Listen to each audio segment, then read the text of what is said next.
अपनी ढपली अपना राग में आप सभी का बहुत स्वागत है और मैं हूं आपके साथ अमनदीप। घोसी उपचुनाव में सपा उम्मीदवार की जीत के बाद में लखनऊ में समाजवादी पार्टी कार्यालय के सामने देर रात होर्डिंग लगाई गई। ओम प्रकाश राजभर को लेकर लगाई गई होर्डिंग में लिखा गया था कि सभी दल सावधान, ओम प्रकाश राजभर दगे हुए कारतूस हैं। हालांकि बाद में रात में इसे हटा दिया गया। सपा के पूर्व राष्ट्रीय सचिव आशुतोष सिंह ने यह होर्डिंग लगाई थी। वो होर्डिंग की तस्वीरें भी आपको दिखा रहे हैं जो कि ओम प्रकाश राजभर को लेकर लगाई गई और इस होर्डिंग में आप तस्वीर भी देख सकते हैं और इसमें लिखा गया था कि ओम प्रकाश राजभर दगे हुए कारतूस हैं और साथ ही सभी राजनीतिक दलों को सावधान करते हुए ये पोस्टर लगाया गया। हालांकि रात को ये पोस्टर हटा भी दिया गया। तो घोसी में हुए उपचुनाव के बाद में राजनीति एक बार फिर से अपने चरम पर है और सपा से पहले गठबंधन के बाद अब बीजेपी से गठबंधन किया। इसको लेकर समाजवादी पार्टी हमलावर हुई है।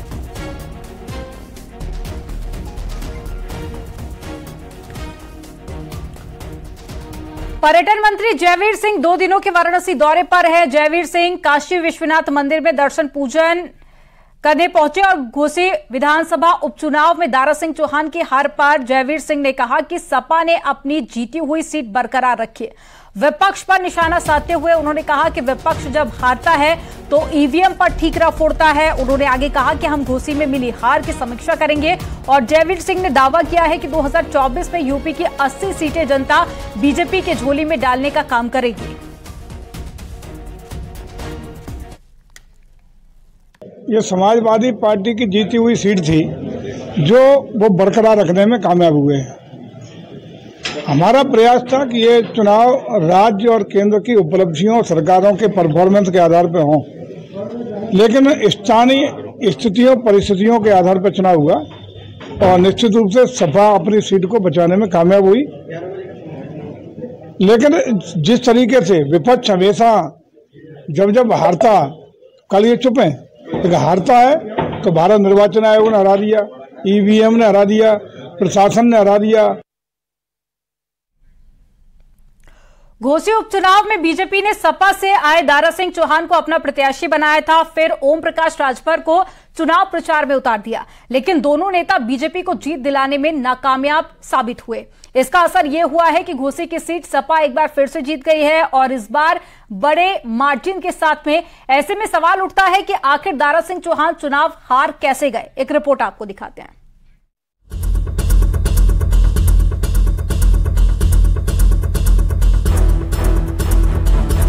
घोसी का विधानसभा उपचुनाव जिसमें बागियों का बोलबाला था, लेकिन परिणाम कुछ ऐसे आए कि दारा सिंह और ओम प्रकाश राजभर की नैया नदी किनारे गोते खाने लगी।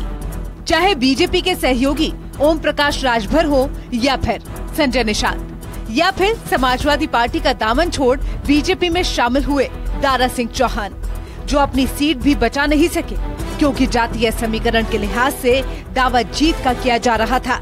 लेकिन अब रिजल्ट सामने आए तो दावे धरे के धरे रह गए। घोसी का रण जीतना बीजेपी से ज्यादा समाजवादी पार्टी के लिए जरूरी था, क्योंकि यहाँ बगावत करने वालों को सबक सिखाना मकसद था और इसमें सपा कुछ हद तक कामयाब भी हो गई और इसी कामयाबी के साथ साख भी बचा ली गई। उन ठगों के खिलाफ लड़ रही थी जो जनता को ठगने का काम करते हैं, लोकतंत्र को ठगने का काम करते हैं, पार्टियों को ठगने का काम कर रही थी। उस व्यक्ति पियर का चाचा के खिलाफ लड़ रही थी जो स्वयं भू अंतर्राष्ट्रीय नेता अपने 2 बच्चों के साथ आकर यहाँ की जनता को ललकार रहा था, यहाँ की धरती को रौंद रहा था और अहंकार और झूठ में जिस भाषा का इस्तेमाल कर रहा था, उस भाषा के लिए घोसी उनको कभी माफ नहीं करेगी। 5 साल मंत्री रहे दारा सिंह 2022 के विधानसभा चुनाव के ठीक पहले बीजेपी छोड़ समाजवादी पार्टी में शामिल हो गए थे, लेकिन 1 साल वनवास काटने के बाद वो दोबारा सत्तासीन दल के खेमे में लौट आए और फिर बीजेपी ने उसी सीट से उन्हें उम्मीदवार बनाया जो उन्हीं के इस्तीफे की वजह से खाली हुई थी। लेकिन इस बार घोसी की जनता ने दल बदलू नेता को अपने वोट की ताकत दिखा दी है। योगी सरकार में 4 साल वन मंत्री रहने के बाद 2022 की विधानसभा चुनाव से पहले दारा सिंह चौहान ने बीजेपी छोड़ सपा ज्वाइन कर ली थी, जिसके बाद सपा से दारा सिंह चौहान विधायक बने और फिर 1 साल का वनवास काटने के बाद दारा सिंह चौहान ने सपा छोड़ दोबारा बीजेपी ज्वाइन कर ली, जिसके बाद उन्हें इस्तीफा दिलाया गया और फिर उनके इस्तीफे से खाली हुई घोसी सीट पर दोबारा उन्हें बीजेपी ने अपना प्रत्याशी बनाया। लेकिन इस बार घोसी की जनता ने ये दिखा दिया कि उसकी पसंद दल बदलू नेता नहीं है। घोसी विधानसभा उपचुनाव में दारा सिंह चौहान का राजनीतिक भविष्य भी अब दांव पर लग गया है। चर्चा थी कि वो चुनाव से पहले मंत्री बनाए जाएंगे, लेकिन ऐसा नहीं हुआ। फिर बात चुनाव जीत के बाद मंत्री बनाने की उठी, लेकिन अब वो चुनाव हार चुके हैं और यहीं से दारा सिंह चौहान का राजनीतिक भविष्य अधर में फंस सकता है। ओम प्रकाश जी को डींग हाँकने की आदत है और वो क्या बोल रहे हैं क्या नहीं बोल रहे हैं उनको भी पता नहीं रहता। जैसे नौटंकी में जोकर होता है, राजनीति में जोकर की भूमिका में हमेशा ओम प्रकाश जी आते हैं। वो खुद हंसते हैं और जनता को हंसाने के लिए इस प्रकार की अनाप-शनाप बयानबाजी करते रहते हैं। समाजवादी पार्टी उसको बहुत गंभीरता से नहीं लेती है। घोसी के रण में ओम प्रकाश राजभर चुनाव प्रचार में सबसे आगे थे।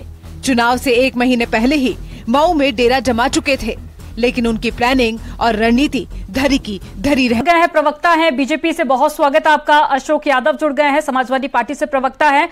अभिषेक राय भी हमारे साथ में जुड़ गए हैं, संवाददाता मऊ से, और साथ ही संकेत मिश्रा लखनऊ से हमारे साथ में जुड़ गए हैं। सबसे पहले रमाकांत मिश्रा जी, आप ही से शुरुआत करूंगी। वो बैनर और पोस्टर आपने भी देखा होगा, जो कि सोशल मीडिया पर भी अब काफी ज्यादा चर्चा का विषय बना हुआ है, जिसमें ओम प्रकाश राजभर को दगा हुआ कारतूस बताया गया है। किस तरह से जवाब देंगे? देखिए अमनदीप जी, चुनाव में जाते हैं तो चुनौतियां होती है और हार जीत तो लगी रहती है। कभी कोई जीतता है, कभी कोई हारता है, लेकिन अगर तकनीकी रूप से देखें तो ये सीट पहले से भी समाजवादी पार्टी के हाथ में थी। आज अगर हम देखते हैं जो कि अगर वहां पर बीजेपी की हार हुई है, तो निश्चित तौर पर कोई भी पार्टी चुनाव के बाद अगर हार होती है तो हार, जीत होती है तो जीत, हर एक के ऊपर में चिंतन और मंथन करता है। निश्चित तौर पर हम भी इस तरह का चिंतन करेंगे और या उसके कारण जानने का बिल्कुल कोशिश करेंगे जो आखिर ये जो हार हुई किस वजह से हार हुई और इसके पीछे क्या कारण है। लेकिन आज देखें तो निश्चित तौर पर समाजवादी पार्टी, आज अगर हमने देखा कल जैसे 7 ऐसे विधानसभा सीट थे जिसके ऊपर में उपचुनाव हुआ और हमने, कोई कह रहा था जो कि नहीं ये तो एनडीए गठबंधन की हार है, तो मैं कह रहा हूं जो कि ये एनडीए गठबंधन की नहीं हार है। मैं कह रहा हूं भाजपा ने इन 7 में से 3 सीट जीती, जिसमें उड़ीसा के 2, उत्तराखंड के 1। ये जरूर है जो कि हार होती है, जीत होती है, चाहे वो अगर सीट बाय सीट अगर मुकाबला। रमाकांत मिश्रा जी, आप कह रहे हैं कि हार की समीक्षा की जाएगी, लेकिन दारा सिंह चौहान ने जितनी बार दल बदला है, क्या उसके बाद भी आपको लगता है कि यहाँ पर समीक्षा की जरूरत है? देखिए मैं कह रहा हूं हर एक चुनाव हो तो उसमें जीतना और हारना, समीक्षा तो होती ही होती है। आखिर दारा चौहान जी को वो पहले समाजवादी पार्टी से और फिर उसके बाद जब वो इस भाजपा में जब शामिल हुए, उसके बाद फिर अगर हार का सामना करना पड़ रहा है तो आखिर जनता का मूड क्या था, जनता क्या चाहती थी, जनता के वो कैसे, कौन से मुद्दे थे जो उनको प्रत्यक्ष रूप से उनका जुड़ाव था, तो ये सारी चीजें समीक्षा के अंदर में तो आएगी। लेकिन ये चीज अगर कह दें जो दारा सिंह चौहान की वहां पर हार हुई है उसके बाद हम समीक्षा नहीं करेंगे, तो ये मुझे लगता है हर एक पार्टियां ऐसी करती है। आप देखेंगे एक छोटी गलती भी हम देखते हैं जो कि चुनाव के बाद उसकी समीक्षा होती है, चिंतन होता है, उसके पीछे क्या कारण होते हैं। अभी तक तो समीक्षा की होगी ना सर, अभी तक क्या हार का बड़ा कारण आप देखते हैं? देखिए मैं तो ये कहता हूं जो कि चुनाव के अंदर में हार जीत लगी रहती है, ये पहली समीक्षा है। दूसरी बात है जो कि इसके पीछे जो कारण है, निश्चित तौर पर हम देखेंगे जो कि इसके कारणों का क्या पता है, इसमें जनता का क्या ऐसे मुद्दे थे जो कि रह गए थे, जनता का जो प्रत्यक्ष या अप्रत्यक्ष रूप से जुड़ाव था वो क्या रह गया था, वो सारी चीजें बिल्कुल आएगी समीक्षा में, देखेंगे। और चलिए रमाकांत जी, मैं आपको एक बड़ा कारण बताती हूँ। कांग्रेस से पहले सपा में शामिल हुए थे दारा सिंह चौहान, उसके बाद में सपा से बसपा में गए, बसपा से भाजपा, भाजपा से फिर दूसरी बार समाजवादी पार्टी में शामिल होते हैं और उसके बाद में एक बार फिर से भाजपा में शामिल होते हैं। जनता की तरफ से कई सारे जब जानने की वहां पर कोशिश की गई ग्राउंड जीरो पे, तो कई बार जनता ने यह भी बात स्वीकार की कि इतनी बार जब दल बदला है किसी नेता ने, तो इतनी जल्दी विचारधारा आखिर कैसे बदल सकती है, यह भी तो एक बड़ा फैक्टर था। बिल्कुल सही बात है मनदीप जी, मैं इस चीज को मैं इग्नोर नहीं करता हूं, जो कि जिस तरह से जो पार्टियां बदल करके इस साइड बगल आए, फिर उसके बाद उधर गए। निश्चित तौर पर रमाकांत जी, रहा है और जनता भी आपने स्वीकार तो किया। अशोक यादव जी भी हमारे साथ में जुड़े हुए हैं। अशोक यादव जी, जब ओपी राजभर आपकी पार्टी के साथ में जब उन्होंने गठबंधन किया, दारा सिंह चौहान जब आपकी पार्टी में थे, तब आपको ये बात का एहसास नहीं हुआ कि ये दगे हुए कारतूस है? जब बीजेपी में शामिल हो जाते हैं दारा सिंह चौहान, ओम प्रकाश राजभर एनडीए के साथ में शामिल होते हैं, तो क्या उसके बाद ही आपको यह एहसास हुआ कि ओपी राजभर दगे हुए कारतूस हैं? देखिए मंदिर जी, दगे हुए कारतूस कर रही है, लगा दी समाजवादी पार्टी नहीं है। दूसरी बात देखिए, पॉलिटिकल मूवमेंट चाहे दारा सिंह चौहान जी का हो या ओम प्रकाश राजभर जी का हो, जिस तरह से इनकी पॉलिटिकल आइडियोलॉजी है, हर दल की एक आइडियोलॉजी होती है, लेकिन दारा सिंह चौहान हो चाहे ओम प्रकाश राजभर जी हो, इनकी पॉलिटिकल आइडियोलॉजी यही है कि सत्ता के साथ रहना है। इस हिसाब से वो अपनी राजनीतिक विचारधारा को बदलते रहते हैं। तो जनता ने देखा कि ये इस तरह की चीज जो है, तो दारा सिंह चौहान जी को तो जनता ने 5 साल के लिए भेजा था चुन के, ये 1.5 साल में क्यों आ गए? तो इसका मतलब है कि जनता ने समझ गया कि ये जो सत्ता की मलाई काटने के लिए आए हैं। अच्छा, ओम प्रकाश राजभर जी की बात जहां तक है, आपको पता होगा कि कई राजभर बस्तियों में होर्डिंग बैनर लगाया था और वहां के गांव वालों ने लगाया था। जिस तरह से सरकारी कार्यालयों में लगाया जाता है जो होर्डिंग कि यहाँ पे दलाल प्रवेश वर्जित है, उस तरह का पोस्टर और बैनर कई राजभर बस्तियों में लगाए गए माननीय ओम प्रकाश राजभर जी के लिए और उनके बेटों के लिए। तो ये जनता समझ गई थी, खासतौर से राजभर समाज भी समझ गया था कि ओम प्रकाश राजभर सिर्फ और सिर्फ हमारे वोटों का व्यापार करके कभी भाजपा के साथ, कभी सपा के साथ, कभी कांग्रेस के साथ, कभी बसपा के साथ, इस तरह से जाकर उनके वोटों की सौदागिरी करते हैं। अशोक यादव जी, ओपी राजभर का तो विरोध पहले भी कई बार हुआ है, कई सारे वीडियोस भी हमने सोशल मीडिया पर देखे हैं, कई बार इस तरह के वीडियो वायरल होते हैं। ये एहसास आपको तब क्यों नहीं हुआ जब आपने सुबह सपा के साथ में गठबंधन किया था? सवाल मेरा आपसे ये था। अमनदीप, देखिए, जब वो आए थे ओम प्रकाश राजभर जी और दारा सिंह चौहान जी, तो क्या कहते आए थे? उन्होंने यही कहा कि भारतीय जनता पार्टी में पिछड़ों का बड़ा शोषण होता है, दलितों का बड़ा शोषण होता है। पहले तो छोड़ के चले गए थे ना दारा सिंह चौहान, पहले तो समाजवादी पार्टी का साथ छोड़ा, उसके बाद में कई तरह के आरोप भी लगाए। जब दूसरी बार शामिल होने आए तो फिर क्यों आपने अपनी पार्टी में जगह दी? वही मैं कह रहा था कि वहां पे मंत्री थे वो, और उन्होंने उनको जब 4.5 साल के बाद उनको एहसास हुआ कि भारतीय जनता पार्टी में पिछड़ों दलितों का शोषण हो रहा है, वो शोषण से बचना, जो अपने क्षेत्र के, अपने समाज के लोगों को बचाने के लिए सपा में आए थे। हमारे राष्ट्रीय अध्यक्ष ने कहा ठीक है, आप मजबूती से काम करिए, आपको जो है समाजवादी पार्टी लड़ाएगी। उसके बाद जीतने के बाद उनको ये छटपटाहट होने लगी कि हम तो यहाँ पे आए थे मंत्री बनने, पार्टी को सत्ता नहीं मिली समाजवादी पार्टी को, तो हम तो बेकार हो गए। फिर वो भाजपा के दरवाजा खटका रहे थे। ठीक है अशोक जी, मैं लौटूंगी आपके पास में। ग्राउंड जीरो पर अभिषेक राय भी हमारे साथ में जुड़े हुए हैं। अभिषेक, दोनों ही पार्टियां अपनी अपनी हार और जीत के अलग अलग तर्क दे रही है। आप ग्राउंड जीरो पर भी रहे, वहां की जनता से भी आपकी बात हुई, आप क्या बड़े फैक्टर देखते हैं हार और जीत के? जी देखिए, ये तो ना ही समाजवादी पार्टी की जीत है और ना ही भारतीय जनता पार्टी की हार है। इसमें ये जो यहाँ के स्थानीय नेता हैं, जो ओम प्रकाश राजभर, जो अपने वादों को लेकर जनता के बीच में जाते थे और भारतीय जनता पार्टी को जिताने की बात करते हैं, समाजवादी पार्टी को जिताने की बात करते हैं, सबसे ज्यादा हावी मुद्दा ये रहा कि बाहरी बनाम स्थानीय नेता। घोसी की जनता में और घोसी के विधानसभा उपचुनाव में यही मुद्दा सबसे ज्यादा हावी रहा कि जो जनता के बीच रहेगा और जो जनता के बात करेगा। लेकिन सबसे बड़ा मुद्दा ये रहा कि 6 सालों में 4 बार यहाँ पे चुनाव हुआ। जो घोसी की जनता लाइनों में लग के नेताओं को जिताती है, विधानसभा पहुंचाती है, लेकिन वहां से कोई विकास नहीं देखता हुआ। इसके पहले भी फागू चौहान भी थे, उनको बीजेपी ने राज्यपाल बिहार का बना दिया। उसके पहले भी दारा सिंह चौहान यहीं से थे और दारा सिंह चौहान यहाँ से मंत्री भी रह चुके हैं, लेकिन इस बार उसका ये फैक्टर नहीं चल पाया क्योंकि सामने आया है वो यही कि दल बदल की राजनीति को जनता ने अस्वीकार किया है। संकेत मिश्रा भी लखनऊ से हमारे साथ में बने हुए हैं। संकेत, लखनऊ में आप किस तरह से सियासी हलचल देख रहे हैं?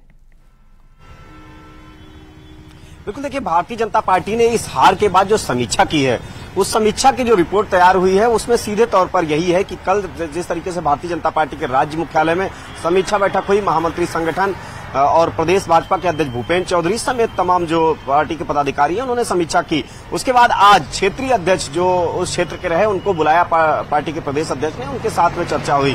तो उसमें जो समीक्षा में जो बिंदु निकल कर आया उसमें सीधे तौर पर यही आया कि दारा सिंह चौहान लगातार दल बदलते रहे कहीं न कहीं, और उसके बाद जब वो विधानसभा चुनाव समाजवादी पार्टी से जीते उसके बाद दारा सिंह चौहान क्षेत्र में सक्रिय नहीं रहे और फिर भारतीय जनता पार्टी उन्होंने ज्वाइन कर लिया।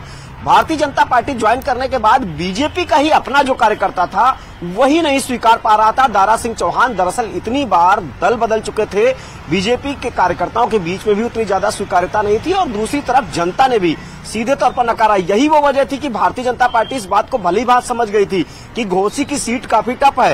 यही वजह थी कि भारतीय जनता पार्टी के प्रदेश के अध्यक्ष 10 दिन घोसी में जमे रहे, 10 दिन वहां पर जुटे रहे। इसके अलावा डिप्टी सीएम लगातार वहां पर जुटे रहे, आधा दर्जन से ज्यादा मंत्री जुटे रहे।